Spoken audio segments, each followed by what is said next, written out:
Olá, pessoal, estamos de volta para o nosso encontro, promovendo o processo de ensino-aprendizagem, essa interação através da plataforma da educação à distância. Vamos falar um pouco sobre os níveis de linguagem.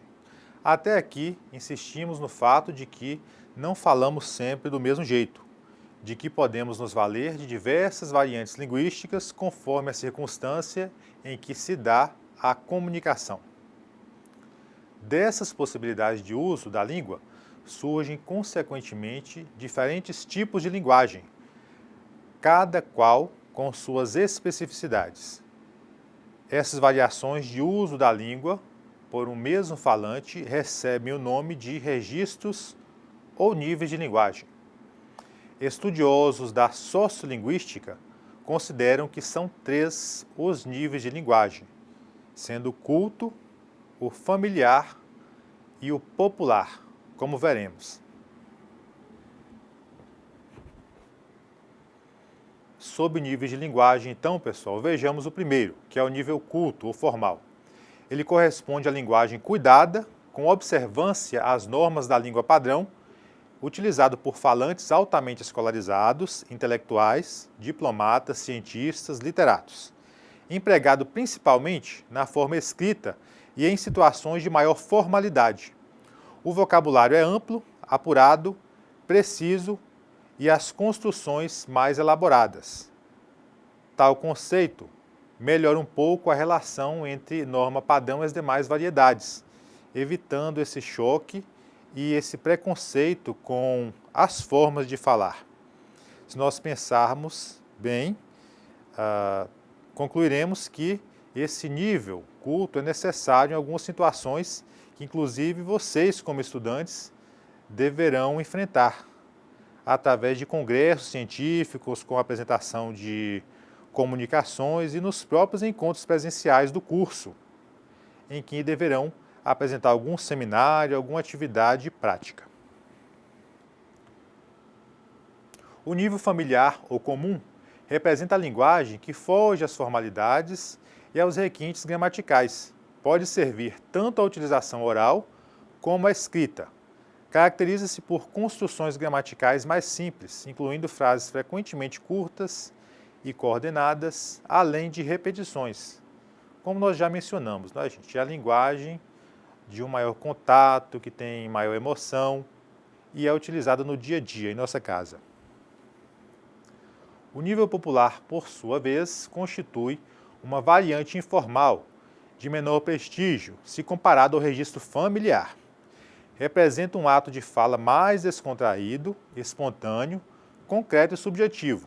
Distancia-se das normas gramaticais, muitas vezes, e o vocabulário é restrito, aparecendo aí redundâncias e gírias, muito comuns aos jovens. Caracteriza o falante com baixo ou nenhum grau de escolaridade, ou nem sempre, sendo que nessa modalidade popular aparece também o registro vulgar em que se empregam termos chulos e obscenos. Por que eu disse nem sempre? Porque como falantes criativos, ao utilizar a língua, nós podemos perpassar por esses 3 níveis a depender da situação social.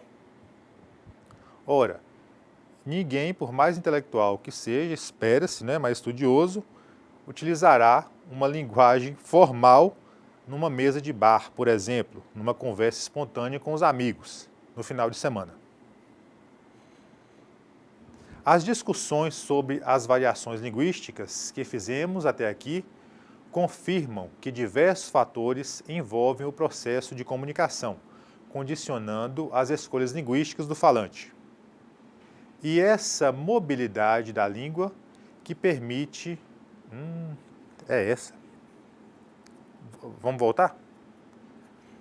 3, 2, 1. As discussões sobre as variações linguísticas que fizemos até aqui confirmam que diversos fatores envolvem o processo de comunicação, condicionando as escolhas linguísticas do falante. É essa modalidade da língua que permite ao seu usuário realizar com eficiência seus atos de fala e escrita, cumprindo objetivos definidos.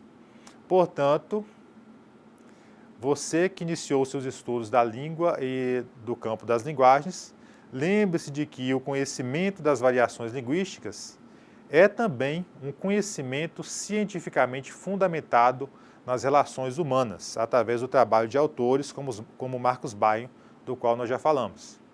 Compreender realmente essas variações, fato concreto em nosso português, possibilitará que você seja um falante mais cuidadoso, mais humano, capaz de compreender seu semelhante e ser compreendido, exercitando sua consciência crítica e cidadã.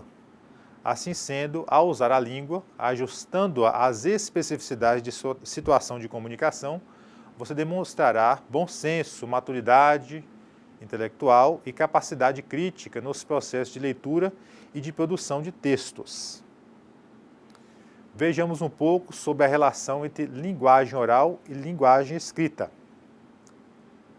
Temos alguns esclarecimentos a fazer, pois geralmente as pessoas não distinguem bem essas duas modalidades, principalmente da língua portuguesa. As modalidades oral e escrita do português não apresentam as formas, os recursos expressivos e a gramaticalidade idênticas. Independente da utilização de um mesmo nível de linguagem para comunicação oral ou escrita, cada comunicação apresentará suas especificidades, suas características mais particulares. Há realmente diferenças marcantes entre fala e escrita, pois cada modalidade está diretamente relacionada a um contexto sociocultural, a um propósito definido e a particularidades linguísticas do falante, como nós veremos.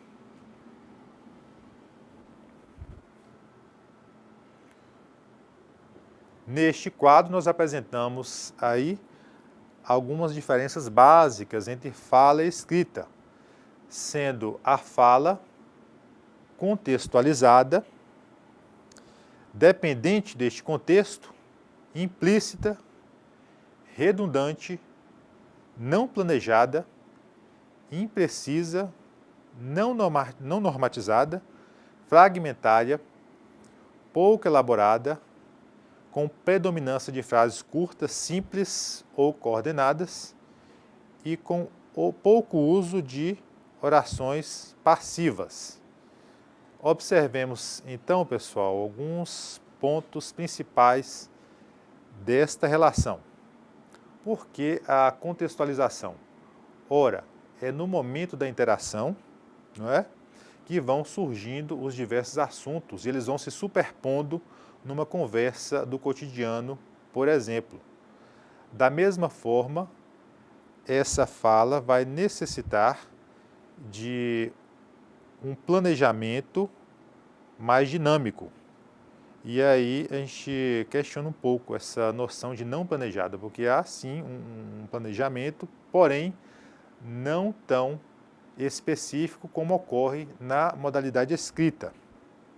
Fragmentária porque não vai seguir as normas gramaticais, não vai seguir os mesmos aspectos da linguagem escrita, já que na escrita há um maior tempo para reflexão do falante. E pouco elaborada porque, da mesma forma, não há tanto tempo assim para interação e para a resposta no momento dessa interação dos indivíduos no momento da comunicação. Vejamos sobre a escrita.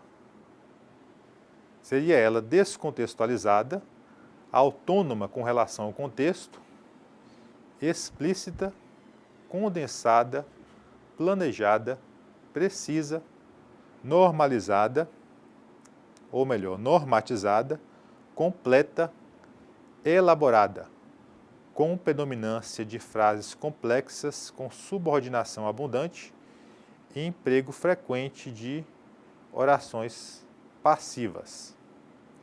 Vejamos então alguns aspectos principais, conforme já dissemos ao apresentar os aspectos da fala.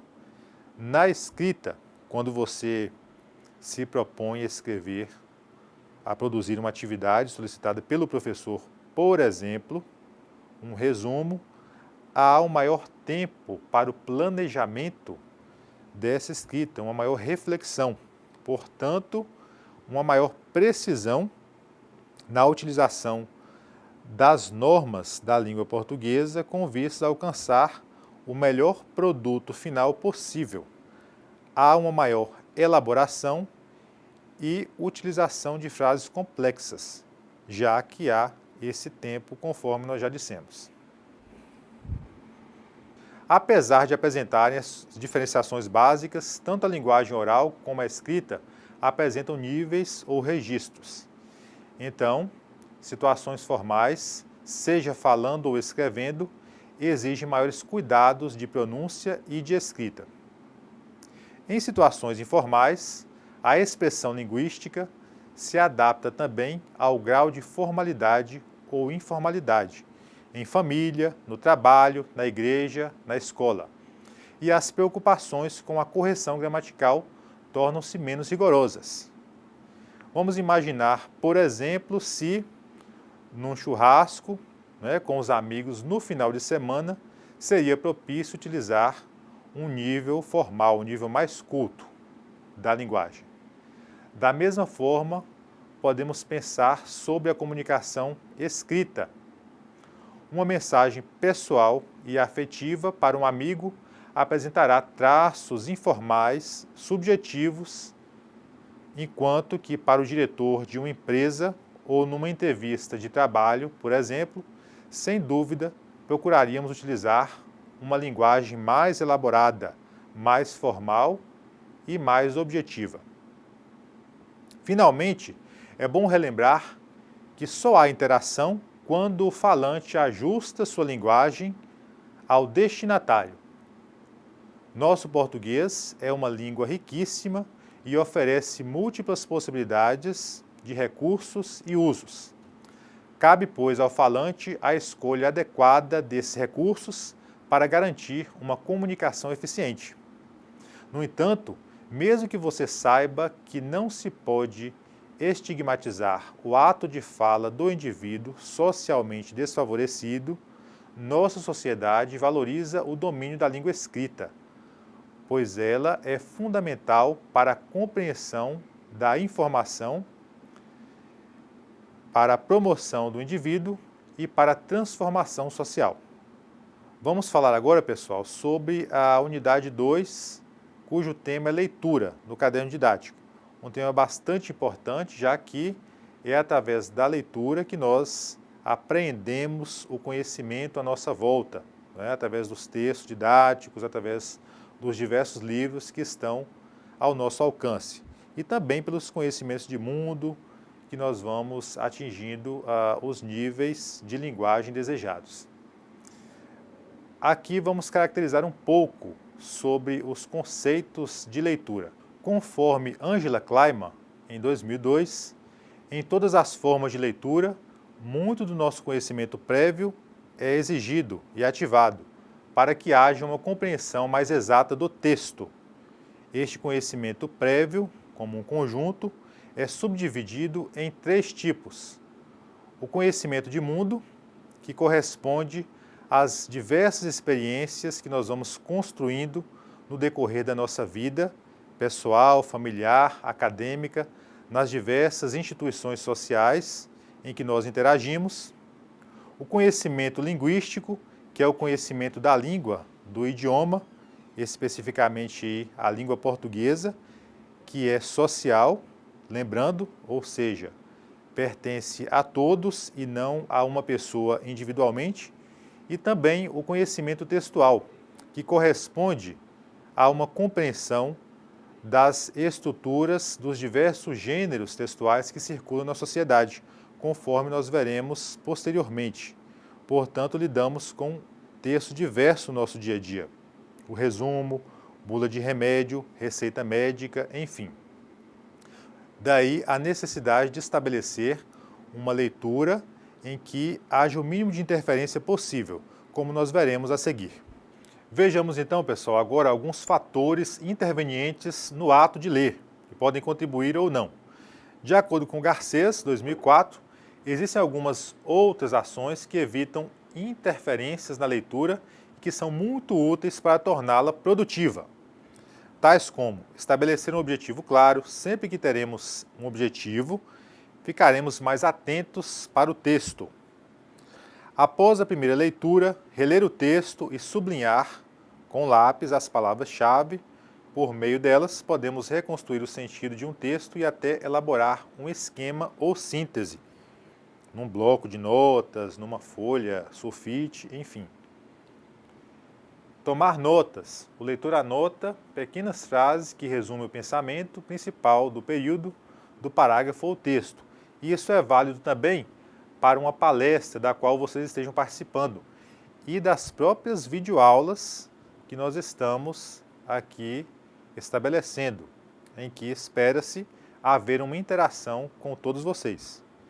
Identificação da coerência textual, que significa identificar as estruturas básicas para compreender o funcionamento do texto. Anotar a palavra-chave, tópico frasal, não é? Dos parágrafos se contém elementos principais relacionados à temática discutida nas diversas disciplinas que vocês verão, por exemplo, durante o curso. Deve haver também monitoramento e concentração.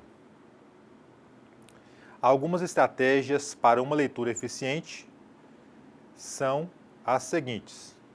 O trabalho com essa leitura é representado por Solé em 3 etapas: o antes, o durante e o depois. Segundo a autora, as seguintes estratégias de compreensão são importantes para o momento anterior à leitura: antecipação do tema ou ideia principal a partir de elementos paratextuais, como título, subtítulo, do exame de imagens, de saliências gráficas e outros elementos multimodais que podem aparecer no texto. Levantamento do seu conhecimento prévio sobre o assunto, observação e análise do suporte textual, ou seja, o local em que o texto aparece, se é no ambiente virtual, como em nosso curso, numa revista impressa, num livro digital ou impresso, num folheto, enfim. Observação e análise do gênero textual, como nós já antecipamos, são diversos os gêneros que circulam na sociedade, desde o bilhete até o artigo científico, a receita médica e a receita culinária, a bula de remédio, dentre outros. Observação e análise do autor ou instituição responsável pela publicação, já que eles credenciam e podem indicar a credibilidade ou não do texto. Seguem as estratégias propostas por Solé para serem empregadas durante a leitura: confirmação, rejeição ou retificação das antecipações ou expectativas criadas antes da leitura, localização ou construção do tema ou da ideia principal, sublinhando, por exemplo, ou criando esquemas, esclarecimento de palavras desconhecidas a partir da inferência ou consulta ao dicionário, isto é, muitas vezes no próprio contexto da frase, ainda que você não conheça o significado da palavra, é possível compreender a partir da inferência. Formulação de conclusões implícitas no texto, com base em outras leituras, experiência de vida, crenças e valores, formulação de hipóteses a respeito da sequência do enredo, identificação de palavras-chave, busca de informações complementares, caso você tenha disponível um dicionário ou num buscador da internet, construção do sentido global do texto, identificação das pistas que mostram a posição do autor, relação de novas informações ao conhecimento prévio, o que vai permitir um acréscimo e um crescimento do nível do leitor, identificação de referências a outros textos. E aqui, como discutido anteriormente, a leitura não se esgota no momento em que se lê.